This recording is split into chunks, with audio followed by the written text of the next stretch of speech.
تو یعنی اللہ تعالیٰ نے اپنا دین اس طرح محفوظ کیا ہوا ہے، کوئی آدمی دین میں نئی بات داخل نہیں کر سکتا۔ اچھا، میں بتا رہا تھا کہ اللہ تبارک و تعالیٰ نے پھر ایسے موقع بھی دیے ہیں جن میں انسان اللہ تعالیٰ کا قرب تلاش کر سکتے ہیں۔ یہ جو ذو الحجہ کا پہلا عشرہ ہے، اس کی بہت زیادہ فضیلت ہے۔ سلف صالحین اللہ تعالیٰ سے دعائیں کیا کرتے تھے، یا اللہ ہماری زندگی کے اندر ذو الحجہ کا پہلا عشرہ بھی لے کر آنا تاکہ ہم یا اللہ تیری خوب عبادت کر سکیں، یا اللہ محرم کا مہینہ بھی ہماری زندگی میں لے کر آنا، اس کا پہلا عشرہ وہ بھی بڑی فضیلت والا ہے۔ اور دعا کیا کرتے تھے، یا اللہ رمضان کا آخری عشرہ بھی ہماری قسمت میں کرنا تاکہ ہم لیلۃ القدر کو تلاش کر کے تیرا قرب حاصل کر سکیں۔ تو یہ جو ابھی کل چاند نظر آئے یا پرسوں چاند نظر آئے، تو یہ بہت فضیلت والے ایام شروع ہونے والے ہیں۔ ایسے فضیلت والے ایام ہیں کہ اللہ تعالیٰ نے قسم کھائی ہے، والفجر ولیال عشر، اللہ تعالیٰ فرماتے ہیں کہ مجھے 10 راتوں کی قسم ہے۔ محدثین مفسرین کرام نے لکھا ہے کہ اس سے مراد ذو الحجہ کے پہلے 10 ایام ہیں، اور اللہ تعالیٰ کسی معمولی چیز کی قسم نہیں کھاتا۔ اللہ تعالیٰ جب کسی بھی معاملے میں قسم کھاتا ہے تو بڑے ایک عظمت والے معاملے کی قسم کھاتا ہے۔ اللہ تعالیٰ جس کی قسم کھانا چاہیں کھا سکتے ہیں، ہمیں منع کیا گیا کہ آپ نے اللہ کے علاوہ کسی کی قسم نہیں کھانی۔ اللہ تبارک و تعالیٰ نے تو اپنی نبی کی عمر کی بھی قسم کھائی ہے۔ اللہ تعالیٰ فرماتے ہیں لعمرک، اے میرے پیغمبر، میں اللہ کو آپ کی عمر کی قسم ہے۔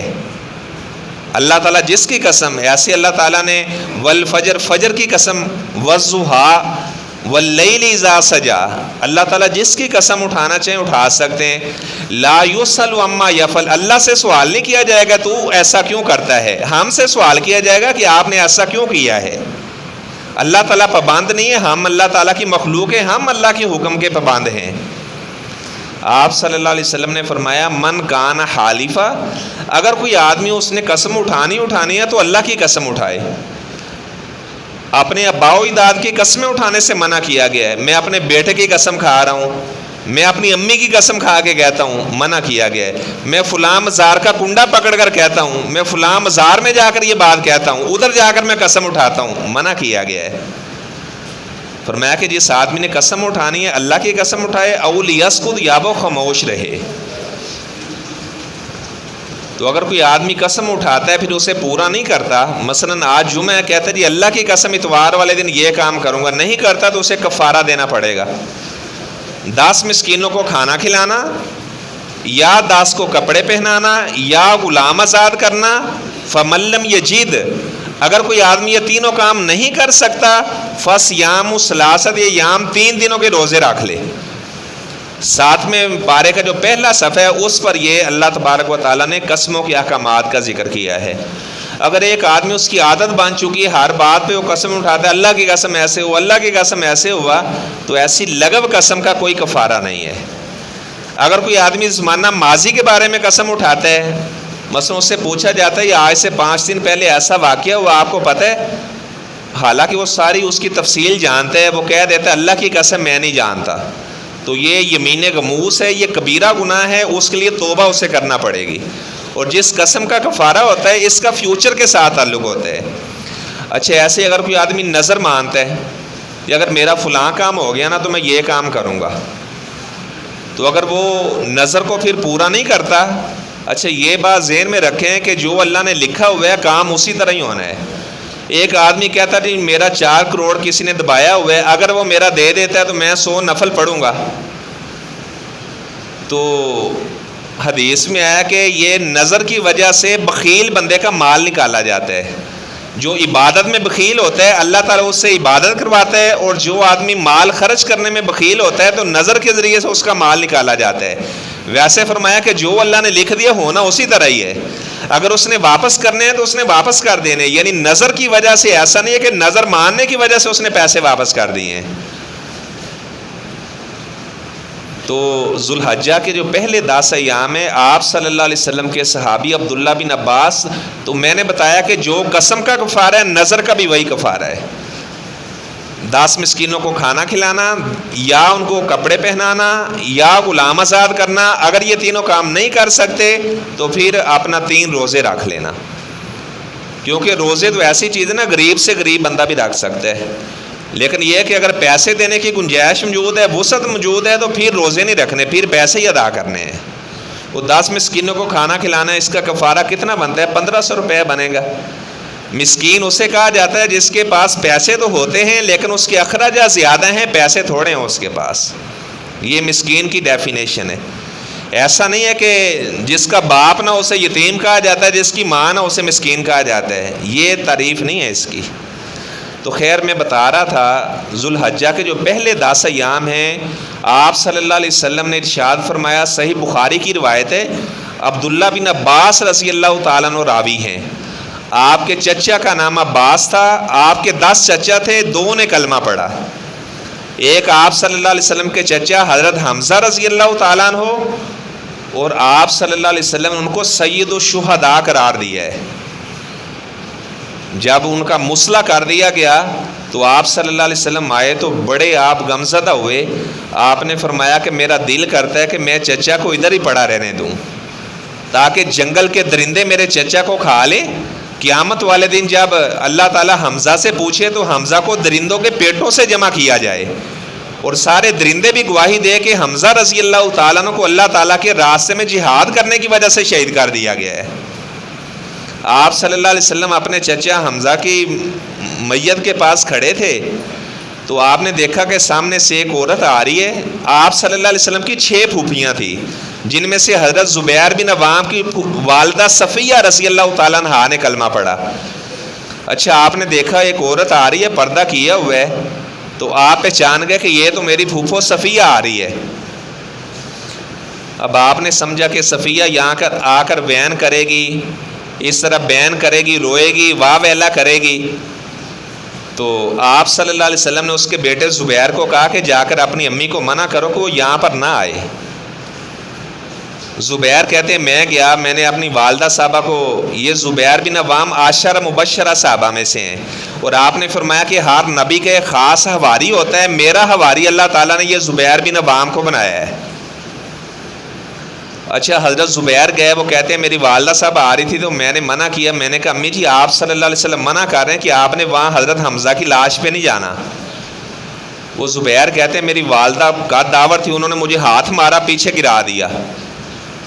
کہتے ہیں میں دوبارہ کھڑا ہوا، میں نے کہا امی جی آپ کا بیٹا بن کر نہیں آیا، نبی کا قاصد بن کے آیا ہوں، آپ کے بیٹے کی حیثیت سے آپ کو منع نہیں کر رہا، نبی کا قاصد بننے کی حیثیت سے منع کر رہا ہوں۔ کہتے فوراً رک گئی۔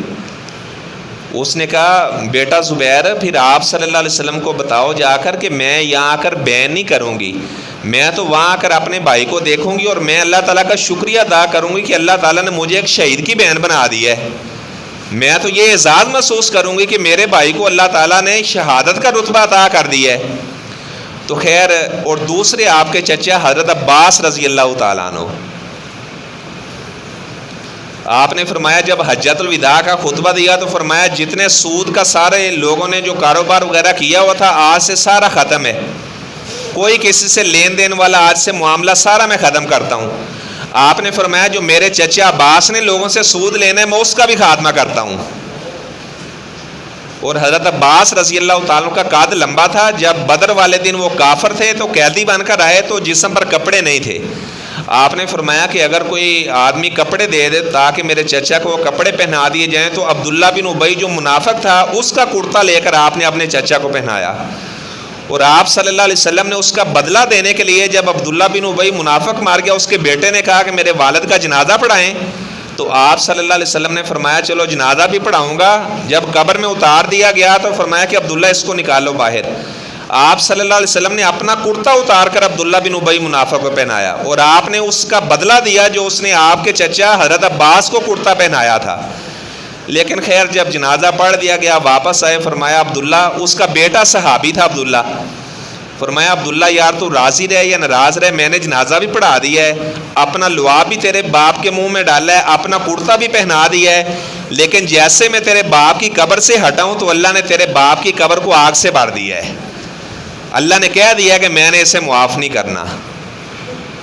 تو آپ صلی اللہ علیہ وسلم کے چچا عباس ان کا بیٹا تھا عبداللہ۔ آپ صلی اللہ علیہ وسلم اپنی بیوی میمونہ کے گھر، آپ کی باری تھی، تو عبداللہ بن عباس فرماتے ہیں میں بھی اپنی خالہ کے گھر گیا. کہتے ہیں آپ صلی اللہ علیہ وسلم جب عشاء کی نماز پڑھ کر آئے تو آپ نے پوچھا میمونہ اس بچے نے نماز پڑھ لی ہے؟ تو سب سے پہلے آپ نے نماز کا سوال کیا، اس بچے نے نماز پڑھ لی ہے؟ تو اگر گھر میں مہمان وغیرہ بھی آئے ہوں تو مہمانوں کو بھی نماز کے لیے لے کر آنا. یہ کہ آدمی کا جی مہمان آئے تھے تو آج میں مسجد میں نہیں آ سکا، تو مہمانوں میں نماز فرض نہیں ہے.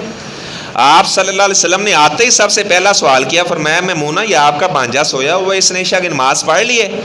ان کا اللہ کے رسول صلی اللہ علیہ وسلم ابھی نماز پڑھ کر آیا تو یہ آ کر لیٹ گیا ہے. آپ صلی اللہ علیہ وسلم تہجد کی نماز کے لیے اٹھے تو پہلے ہی پانی پڑا ہوا تھا. آپ نے فرمایا کہ یہ پانی کس نے رکھا ہے؟ تو میمونہ آپ کی بیوی کہنے لگے کہ میرا بھانجا یہ جو عبداللہ ہے نا، عبداللہ نے پانی رکھا ہے. تو عبداللہ فرماتے آپ صلی اللہ علیہ وسلم نے ہاتھ اٹھائے، اللہم فقہہ فی الدین، یا اللہ اس بچے کو دین کی سمجھ عطا کر دینا. اور عبداللہ بن عباس رضی اللہ تعالیٰ عنہ آپ صلی اللہ علیہ وسلم کے بعد سب سے جو بڑا قرآن کا مفسر ہے وہ عبداللہ بن عباس رضی اللہ تعالیٰ عنہ ہے.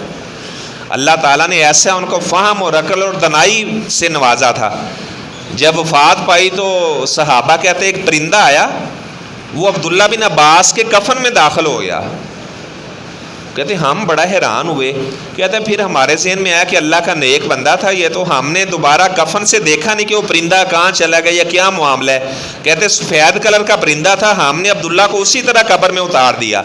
کہتے جب ہم نے آپ صلی اللہ علیہ وسلم کے چچا زاد بھائی عبداللہ کو قبر میں اتارا، کہتے ہم نے عجیب سا ہی منظر دیکھا. ایک تو قبر سے خوشبو آنے لگی اور دوسرا قبر سے آواز آ رہی تھی، یا ایتھا النفس المطمئنہ ارجعی الی ربک راضیۃ مرضیہ. عبداللہ تیرا رب تجھ سے راضی ہو چکا ہے اور تو اپنے رب سے راضی ہو چکا ہے. یہ عبداللہ بن عباس رضی اللہ تعالیٰ عنہ. تو عبداللہ بن عباس رضی اللہ تعالیٰ عنہ فرماتے ہیں آپ صلی اللہ علیہ وسلم نے فرمایا ما من ایام العمل الصالح فیہن احب الی اللہ من ھذی العشر، یعنی ایام العشر. آپ صلی اللہ علیہ وسلم نے فرمایا کہ ذوالحجہ کے پہلے 10 دنوں میں اللہ تعالیٰ کو جتنا کوئی عمل پسند آتا ہے اتنا اللہ تعالیٰ کو باقی کسی دن کے اندر کیا ہوا عمل پسند نہیں آتا. سب سے زیادہ اللہ تعالیٰ کو پیارا عمل لگتا ہے جو ان 10 ایام میں کیا جائے. تو صحابہ کہنے لگے اللہ کے رسول صلی اللہ علیہ وسلم جہاد بھی؟ آپ نے فرمایا ہاں جہاد بھی. جہاد کرنا حالانکہ اتنی بڑی عبادت ہے. آپ نے فرمایا کہ جنت میں اللہ تعالیٰ نے 100 درجات تیار کیے ہیں اور 100 کے 100 ہی اللہ تعالیٰ نے مجاہدین کے لیے بنائے ہیں. صحابہ نے کہا ایک درجہ کتنا بڑا ہے؟ فرمایا جتنا زمین سے لے کر آسمان کا فاصلہ ہے. وہ 100 کے 100 درجے ہی اللہ نے مجاہدین کے لیے تیار کیے ہیں. آپ نے فرمایا کہ یہ ذوالحجہ کے پہلے 10 ایام میں عمل کرنا جہاد سے بھی بڑھ کر اللہ تعالیٰ کو عمل اس میں اچھا لگتا ہے. آپ نے فرمایا اللہ کہ وہ مجاہد آدمی جو جہاد کے لیے گیا اس نے اپنا مال بھی اللہ کے راستے میں قربان کر دیا، اپنی جان بھی اللہ کے راستے میں قربان کر دی، وہ تو افضل ہے. وگرنہ فرمایا کہ ان 10 ایام میں کیا ہوا عمل اللہ تعالیٰ کو جہاد سے بھی زیادہ پسندیدہ ہے. تو آپ اندازہ لگائیں کہ ان 10 ایام کی کتنی قدر ہے. اور یہ جو آج کے ایام جا رہے ہیں، آج کل جو ایام جا رہے ہیں، یہ حرمت والے مہینے ہیں. حرمت والے 4 مہینے ہیں. ایک ذوالقعدہ کا مہینہ، ذوالحجہ کا مہینہ، محرم کا مہینہ، یہ تینوں لگاتار ہیں.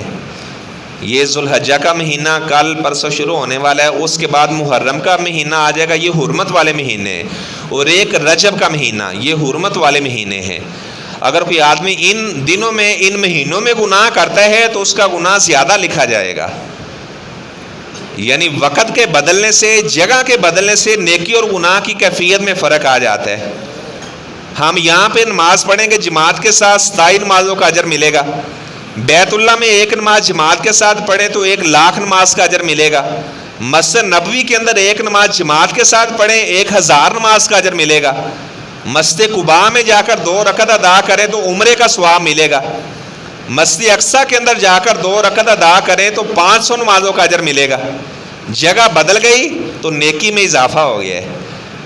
اب ایک بندہ عام بازار میں گناہ کرتا ہے، ایک بندہ مسجد میں مدرسے میں گناہ کرتا ہے تو گناہ کی کیفیت بدل جائے گی.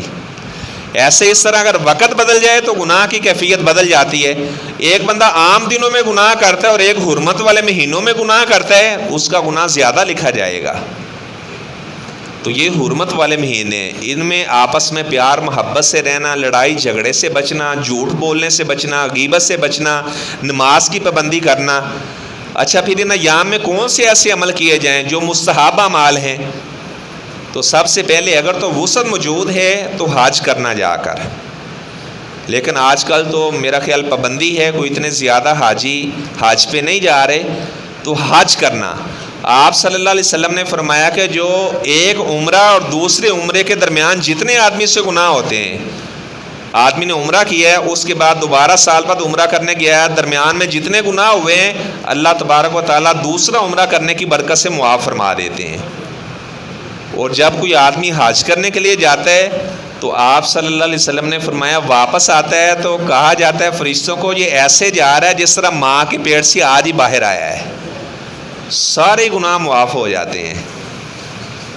اور اگر کوئی آدمی حج کرنے کے لیے جا رہا ہے، راستے میں اسے موت آ جاتی ہے، حادثہ ہوا، کوئی ایسا مسئلہ بن گیا، راستے میں فوت ہو گیا ہے. حالانکہ جب بندہ فوت ہو جاتا ہے نا، نیکیوں کا سلسلہ پیچھے سے ختم ہو جاتا ہے. لیکن جو آدمی حج کرنے کے لیے جا رہا تھا راستے میں فوت ہو گیا، اب قیامت تک جتنے حج جائیں گے ہر سال حج کا عمل اسے دیا جائے گا. ہر سال حج یعنی جو آدمی کرتا ہے جتنا اجر اللہ تعالیٰ حاجیوں کو عطا کرتا ہے، ہر سال قیامت تک جتنے حج جائیں گے اس بندے کے نامہ مال میں حج کا اجر اللہ تعالیٰ اس کو دے گا. نیکیوں کا دوبارہ بھی سلسلہ اسی طرح جاری ساری رہے گا. ایک آدمی حج کرنے کے لیے گیا تو سواری سے نیچے کرا، گردن ٹوٹ گئی، فوت ہو گیا. آپ نے فرمایا کہ اس کی اسی 2 انسلی چادروں کے اندر اسے کفن دے دو. جب لوگوں کو قبر سے اٹھایا جائے گا تو ہر بندہ گھبرایا ہوگا. فرمایا کہ یہ جب قبر سے اٹھے گا تو یہ قبر سے لبیک اللہم لبیک پڑھتے ہی اٹھایا جائے گا، کیونکہ حج بھی نہیں 10 ایام میں ہے، 10 تاریخ کو حج ہوتا ہے. تو بہت زیادہ فضیلت ہے حج کرنے کی. اگر کوئی آدمی وسعت کے باوجود حج نہیں کرتا، اللہ تعالیٰ نے جہاں پر حج کا ذکر کیا 4 پارے میں، سورہ آل عمران میں 4 پارے کے پہلے صفحے پر اللہ تعالیٰ نے حج کا ذکر کیا ہے. اللہ تعالیٰ فرماتے ہیں وَلِلَّهِ عَلَى النَّاسِ حِجُّ الْبَيْتِ مَنِ اسْتَطَاعَ إِلَيْهِ سَبِيلًا. اگر کوئی آدمی وہاں جانے کی طاقت رکھتا ہے تو اسے چاہیے کہ وہ حج کرنے کے لیے جائے. اور آگے اللہ نے فتویٰ بڑا سخت لگایا ہے، وَمَنْ كَفَرَ، وسعت کے باوجود بھی جو حج کرنے پہ نہیں جاتا، ومن کافرا، جو بندہ اس طرح کفر کرے گا، فإن اللہ غنی عن العالمین، تو اللہ تعالیٰ کو کسی بندے کی کوئی پرواہ نہیں ہے. اللہ تعالیٰ بے نیاز ہے سارے لوگوں سے. حج کے فوراً بعد اللہ تعالیٰ نے فرمایا کہ جو بندہ کفر کرے گا. اب کئی ایسے لوگ ہیں دبئی کا ویزا ہر سال لگوا لیں گے، جرمنی چلے جائیں گے اپنے کاروبار کے سلسلے میں، لیکن اللہ تعالیٰ کے گھر جانے کی وہ توفیق نہیں ہوتی کیونکہ دل میں چاہت نہیں ہوتی، تو اللہ تعالیٰ بھی اپنے گھر نہیں بلاتا. تو حج کرنا. سفیان بن عیینہ رحمہ اللہ تعالیٰ نے 81 حج کیے تھے، 81 حج کیے تھے. ان سے پوچھے کہ اس میں راز کیا، اتنے حج کیسے کر لیے؟ کہتے جب بھی حج کرنے جاتا تھا تو ملتزم کے ساتھ چمٹ کر دعا کرتا تھا، یا اللہ آخری چکر نہ بنانا. کہتے اللہ تعالیٰ اپنی رحمت کرتا، ہر سال ہی مجھے بلا لیتا تھا. اور چونکہ حج میں بہت زیادہ مشقت ہوتی ہے، اتنا آسان نہیں ہے حج کرنا. کیوں ایسا سب کتنا مشقت والا عمل ہے، عرفات کے میدان میں جانا، پھر وہاں کتنی گرمی بھی ہوتی ہے. تو حضرت انس رضی اللہ تعالیٰ جب حج کرنے کے لیے جاتے مدینے سے تو وہ اپنی سواری کے اوپر وہ جو کاٹھی ہوتی وہ نہیں رکھا کرتے تھے، وہ اسی طرح اونٹ کی پوچھ کے اوپر بیٹھ جاتے تو حج کرنے کے لیے جاتے. لوگ کہتے کہ انس آپ اتنا مشقت والا سفر کرتے ہیں، آپ بھی کوئی اس طرح کاٹھی وغیرہ زین وغیرہ رکھ لیا کرے تاکہ راحت مل جائے، کوئی اس طرح رضائی وغیرہ اونٹ کے اوپر رکھ لیا کرے، سفر آسان دہ ہو جائے. کہنے لگے جتنی مشقت کریں گے اتنا ہی اجر بھی اللہ زیادہ عطا فرمائے گا. ہم تو کہتے ہیں جی بڑی سہولیات کو دیکھتے ہیں کہ ہمیں زیادہ سے زیادہ سہولیات ملنی چاہیے.